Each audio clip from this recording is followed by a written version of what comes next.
Crime record ബ്യൂറോന്റെ റിപ്പോർട്ടുകളിൽ പറയുന്നുണ്ട്, പല റേപ്പ് കേസസും റിപ്പോർട്ട് ചെയ്യുന്നില്ല. കാരണം സൊസൈറ്റി എങ്ങനെ കാണും, നാണക്കേട്, ഇതൊക്കെ ഓർത്ത് പലരും റേപ്പ് നടന്നു കഴിഞ്ഞാൽ അത് റിപ്പോർട്ട് ചെയ്യുന്നില്ല, പോലീസിൽ രജിസ്റ്റർ ചെയ്യുന്നില്ല കേസ് എന്ന് ക്രൈം റെക്കോർഡ് ബ്യൂറോ തന്നെ പറഞ്ഞിട്ടുണ്ട്. ഒരു പക്ഷേ പോലീസ് ഇതിനെക്കുറിച്ചായിരിക്കും നോക്കുന്നുണ്ടാവും. ഈ ഒരു കാലഘട്ടത്തിൽ ഒരു വിദ്യാർത്ഥിയെ അധ്യാപകൻ പീഡിപ്പിച്ചു എന്ന് പറയുമ്പോൾ അത്ര വലിയ ഞെട്ടലൊന്നും ഉണ്ടാവില്ല. പക്ഷേ ഇതിന്റെ സത്യാവസ്ഥ അറിഞ്ഞപ്പോൾ പോലീസ് അടക്കം എല്ലാവരും ഞെട്ടി. കാരണം ഇതൊരു ഫേക്ക് കേസ് ആയിരുന്നു.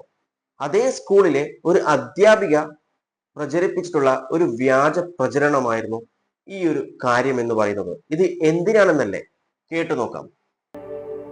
തിരുവനന്തപുരത്ത് +1 വിദ്യാർത്ഥിനിക്കെതിരെ വ്യാജ ലൈംഗിക പീഡന വാർത്ത പ്രചരിപ്പിച്ച അധ്യാപിക CR ചന്ദ്രലേഖയെ സംരക്ഷിച്ച് കിളിമാനൂർ പോലീസ്. പോക്സോ കേസെടുത്ത് 8ാം ദിവസവും തന്റെ വീടിന് മുന്നിൽ കൂടി അധ്യാപിക സ്വതന്ത്രമായി സഞ്ചരിക്കുന്നത് കാണുന്നത് അത്യധികം വേദനിപ്പിക്കുന്നുവെന്ന് വിദ്യാർത്ഥിനി മനോരമ ന്യൂസിനോട് വെളിപ്പെടുത്തുന്നു. ഇത്രയും ദിവസമായിട്ട് അധ്യാപികക്കെതിരെ ഇതുവരെ ഒന്നും എടുക്കാത്തതിൽ നല്ല സങ്കടമുണ്ട്. അവര് നല്ല ലവിഷായിട്ട് നടക്കണം. നമ്മള് ആണം കെട്ട് ഒരു മൂലയ്ക്ക് ഇങ്ങനെ ഒതുങ്ങി കൂടിക്കൊണ്ടിരിക്കുന്നു. മകളെ പോലെ കരുതേണ്ട കുട്ടിയെയും സഹ അധ്യാപകനെയും കുറിച്ച് അപവാദം പ്രചരിപ്പിച്ച അധ്യാപിക ചന്ദ്രലേഖ. പോക്സോ ചാർജ് ചെയ്തിട്ടും കൂളായി നടക്കുന്നതിന്റെ വേദനയാണ് കുട്ടി പങ്കുവയ്ക്കുന്നത്. അധ്യാപിക പ്രചരിപ്പിച്ചതുപോലെ സ്കൂളിലെ അധ്യാപകനുമായി ബന്ധമുണ്ടായിരുന്നു. ആ അധ്യാപകനിൽ നിന്ന് ഗർഭിണിയായോ തുടങ്ങിയ ചോദ്യങ്ങളുമായി കയറിയിറങ്ങുന്ന പോലീസ് വീണ്ടും വീണ്ടും മുറിപ്പെടുത്തുന്നുവെന്ന് നിസ്സംഗതയോടെ പറയുന്നു 16-കാരി. എന്റെ അമ്മയുടെ എല്ലാവരുടെയും മൊഴിയൊക്കെ എടുത്ത് പോയതല്ലാതെ ഒരു നടപടി അവർ ഇതുവരെ എടുത്തിട്ടില്ല. എന്ത് ചെയ്യാനാ?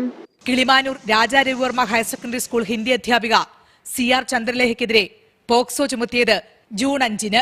സഹ അധ്യാപകനോടുള്ള പക തീർക്കാൻ ഇയാൾ +1 വിദ്യാർത്ഥിനിയെ പീഡിപ്പിച്ച് ഗർഭിണിയാക്കിയെന്ന് വ്യാജകഥ മെനയുകയായിരുന്നു അധ്യാപിക.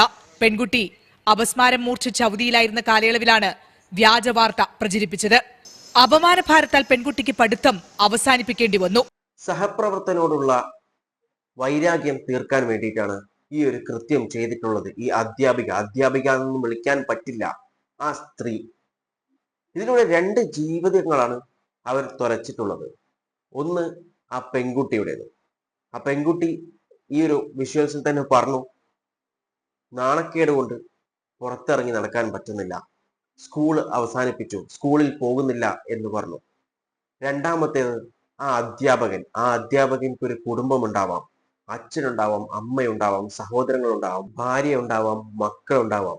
പിന്നെ ഈ പെൺകുട്ടിയോട് പറയാനുള്ളത്, മോൾ ഒരു തെറ്റും ചെയ്തിട്ടില്ല, പിന്നെ എന്തിനാണ് തല താഴ്ത്തി നാണം കെട്ട് ഇരിക്കേണ്ട ആവശ്യം? അതിന്റെ കാര്യമില്ല. നാണം കെട്ട് നടക്കേണ്ടതും തല താഴ്ത്തി നടക്കേണ്ടതും ആ സ്ത്രീയാണ്, ആ അധ്യാപികയാണ്, അല്ലാതെ മോളല്ല. മോള് തല ഉയർത്തി തന്നെ നടക്കണം.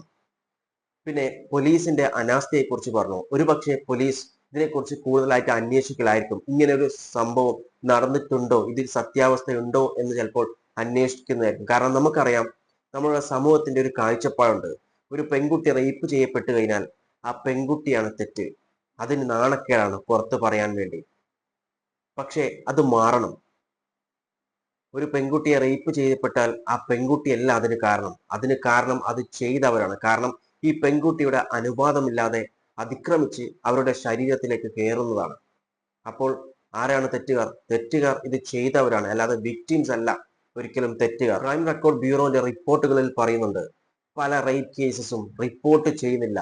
കാരണം സൊസൈറ്റി എങ്ങനെ കാണും, നാണക്കേട്, ഇതൊക്കെ ഓർത്ത് പലരും റേപ്പ് നടന്നു കഴിഞ്ഞാൽ അത് റിപ്പോർട്ട് ചെയ്യുന്നില്ല, പോലീസിൽ രജിസ്റ്റർ ചെയ്യുന്നില്ല കേസ് എന്ന് ക്രൈം റെക്കോർഡ് ബ്യൂറോ തന്നെ പറഞ്ഞിട്ടുണ്ട്. ഒരു പക്ഷേ പോലീസ് ഇതിനെക്കുറിച്ചായിരിക്കും നോക്കുന്നുണ്ടാവുക. ഈ കാരണത്താൽ ഈ ഒരു കേസ് മനഃപൂർവ്വം കേസ് കൊടുക്കാതിരിക്കുന്നതാണോ, രജിസ്റ്റർ ചെയ്യാതിരിക്കുന്നതാണോ, ഇതിലെന്തെങ്കിലും സത്യാവസ്ഥയുണ്ടോ എന്നായിരിക്കും. എന്നിരുന്നാലും ശരി, തെറ്റ് ചെയ്തവരാരായിരുന്നാലും ശരി, ശിക്ഷ ലഭിക്കണം.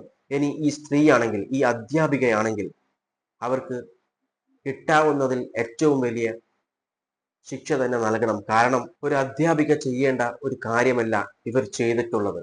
ഇതിനെക്കുറിച്ച് നിങ്ങളുടെ അഭിപ്രായങ്ങൾ കോമന്റ് ചെയ്യുക. വീഡിയോ ഇഷ്ടപ്പെട്ടിട്ടുണ്ടെങ്കിൽ ലൈക്ക് ചെയ്യുക.